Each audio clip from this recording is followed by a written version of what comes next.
Class, this is Mrs. Stoltenberg, and I wanted to offer you a couple of videos to help you with what we talked about this week about estimating irrational numbers. You all have some homework to do with this, and if you have questions or are confused on what to do, hopefully these videos will help clarify things for you.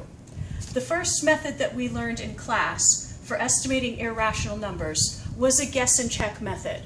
And this is something that a lot of you were kind of confused about how to do the actual guessing part of the method.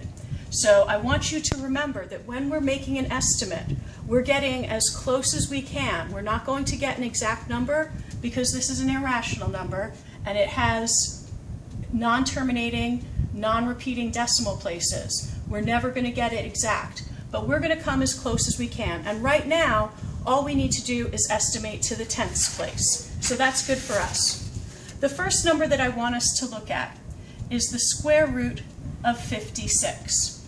Now, if we go to our number line, we had looked at how to find the square root of 56 by comparing it to the perfect squares that we know.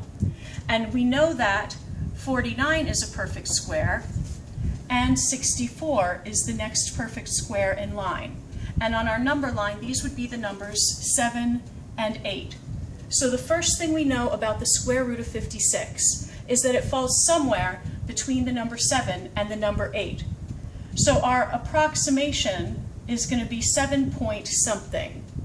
This is where we start to guess, because we need to find out where between 7 and 8 our tenths place is going to fall.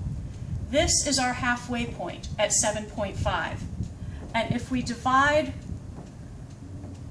into tenths here, we have 7.1, 7.2, 7.3, 7.4, and on the other side 7.6, 7.7, 7.8, and 7.9.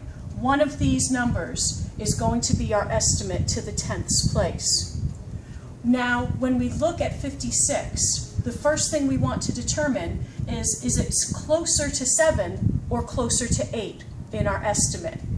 And 56, if we compare it to 49 and 64, you'll see that it's a little bit closer to 49 than it is to 64.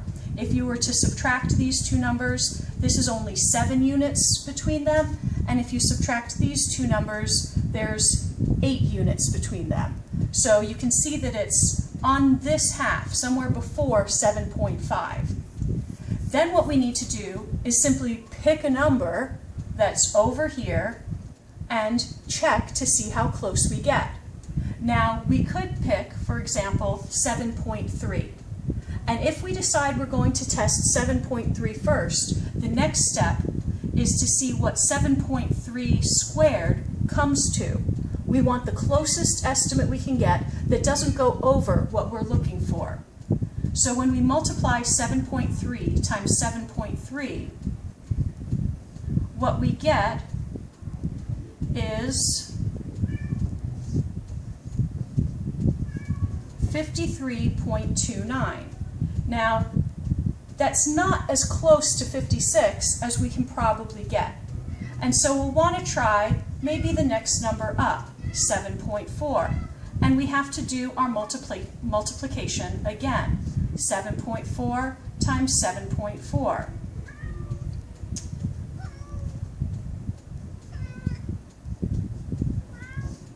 And, oops, that's a 0.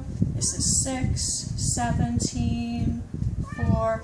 Now we have 54.76, and this is much closer to 56, but is it possible that 7.5 could get us closer without getting over? If we try that one, now we've got 5, 37, 0, 35, 52. When we finish the math up here, excuse my cat there, now we've gone over 56. So 7.5 is too high and 7.3 is too low. Our best estimate for the square root of 56 is 7.4. And this is just to the tenths place. We know that we could become more accurate if we looked at the hundredths place or the thousandths place, but that would require us to keep going further and further into our estimate on the number line here, actually looking at the place between 7.4 and 7.5. For now, this is as far as we need to go.